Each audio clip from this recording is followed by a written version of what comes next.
So lawmakers in Russia just can't seem to agree on the best way to regulate crypto.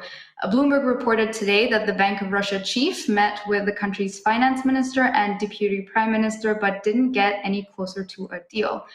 So a little bit of context on this. In January, the Central Bank of Russia called for a full ban on crypto. We're talking mining, trading, and any kind of use.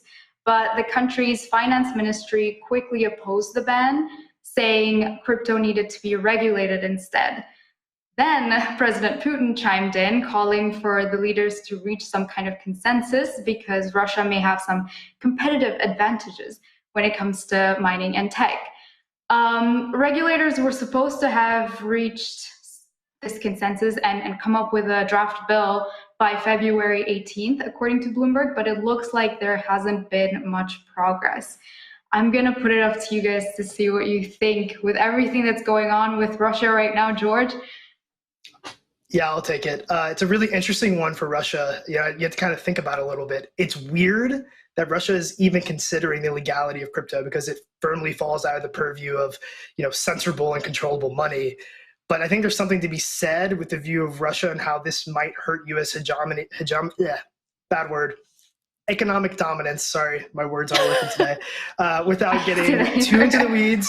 Right? Too into the weeds about the petrodollar and its importance in the oil market really goes without saying, but I'll say it anyway. An oil market settled in Bitcoin or some other cryptocurrency would certainly shake the current power structures that the US is the head of, right? And Russia has a lot to gain from that. China has a lot to gain from that.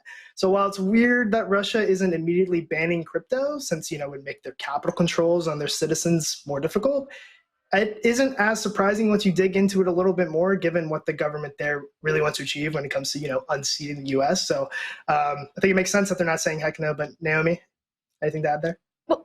Well, I think there's a double-edged sword there because we've looked at governments in the past who have realized how powerful Bitcoin can be as an uncensorable money because it enables them to skirt sanctions and things like that. And then when it comes to, their own people using this, they're far less inclined to indulge people. So, Iran is a great example of that where they're like, yeah, Bitcoin. Oh, wait, no, you guys can't use it. That's just for us to skirt US regulations.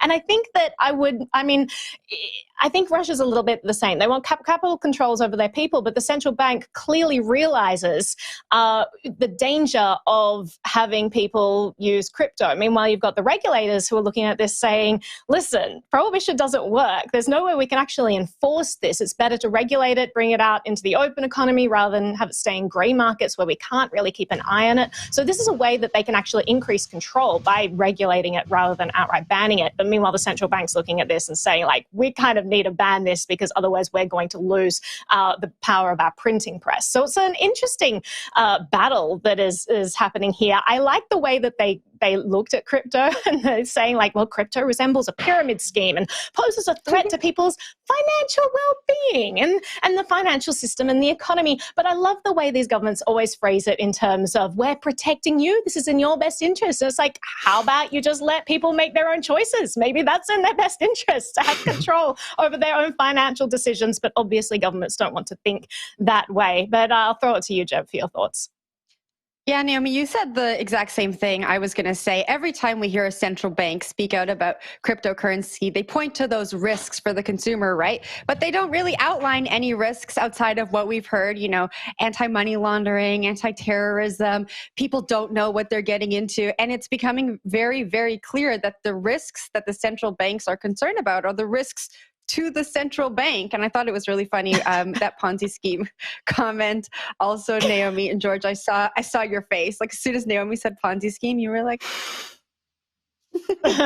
which is just, yeah. It's it's the same narrative we hear over and over again, and nothing is expanded on. There's nothing new to add here. And it just feels like the central banks are beating a dead horse at this point.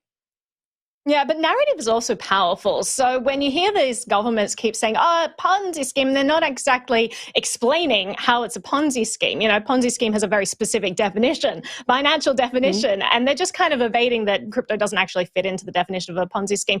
But you do see mainstream population kind of parrot that. So it's a powerful tool to just say these dumb things. Sure. You say it enough time, people start to listen and people start to repeat it, which is the scary thing. I wish that people would be a bit more discerning and not write off crypto so readily. But it's Russia. They're the worst. So let's, just jump on that bandwagon.